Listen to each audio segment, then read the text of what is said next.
手里没货，饭没着落。越锅无数的嘴，你可糊弄不得。重庆人的那个嘴巴还是很挑的。老刘，4桌火锅掌柜，杀猪的刀，写字的笔，他都拿得起。一手暴力腰片儿，是他取悦各位吃主的傍身之计。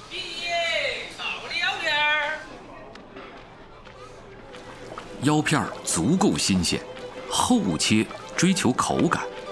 手掌大小的腰片儿，也只需汆烫数秒，就能化身男女老少的心头好。第一次吃，眼神儿可能多少有点跑焦，配合上老刘自制的干碟儿，大麻、大辣、大爽。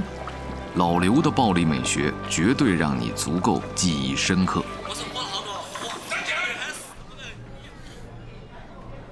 要想在火锅的红海能够红火下去，老刘的方法是笨鸟先飞。我们现在这个时间呢，都是去那个市场去抢些接二货，因为那个市场上很多好东西它都是这个，这个时间刚刚到。老爷，在忙起来哦。生意兴了，生意兴了！我来选2腰子哈。好。它长得不周正，不说了，这种是直接不合格，这种是完全不合格。你嘛一头大一头小，它是腰上没长正，不合格，那种要不得。选腰子的最后一步是，不要直视老板的眼睛，假装镇定，溜的时候保持安静。杨老板。芬姐，接二货哟！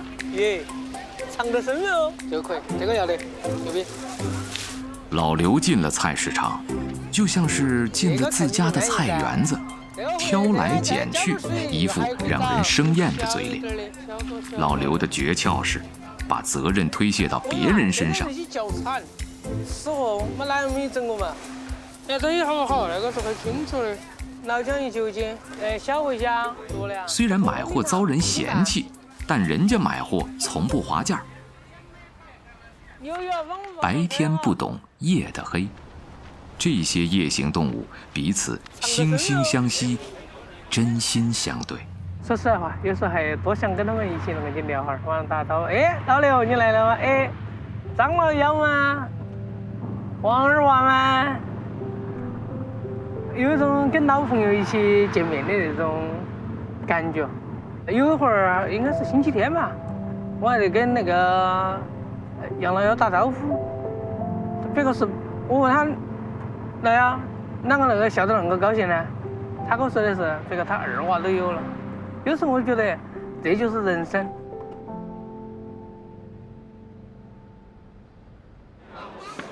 有了好货，自然也不能缺了好料。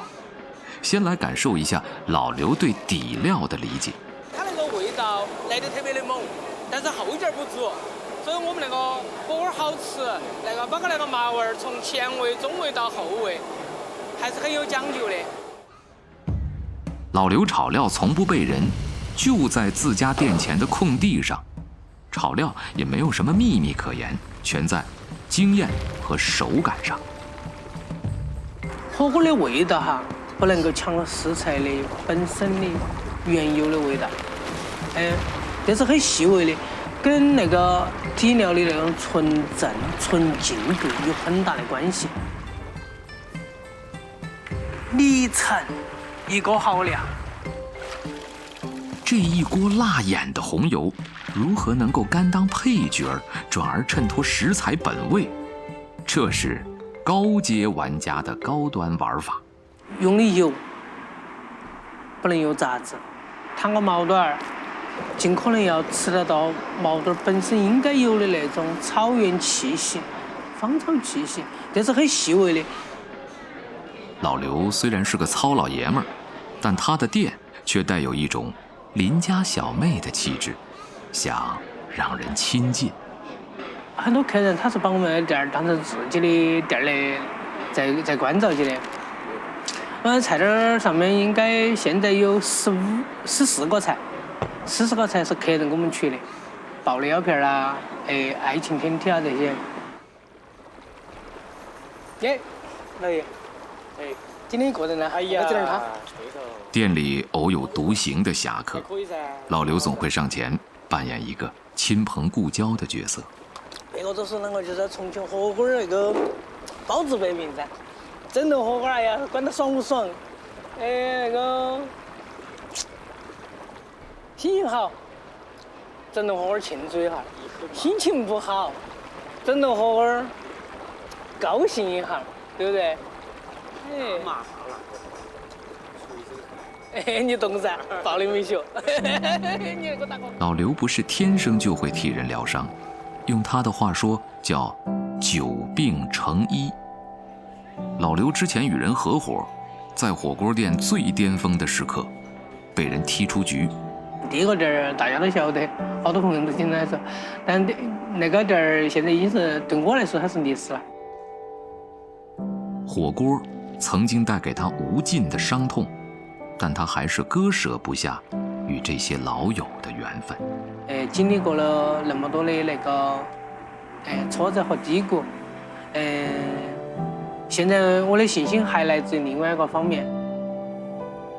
现在老婆娃儿，他们也愿意看到一个信心满满的老刘。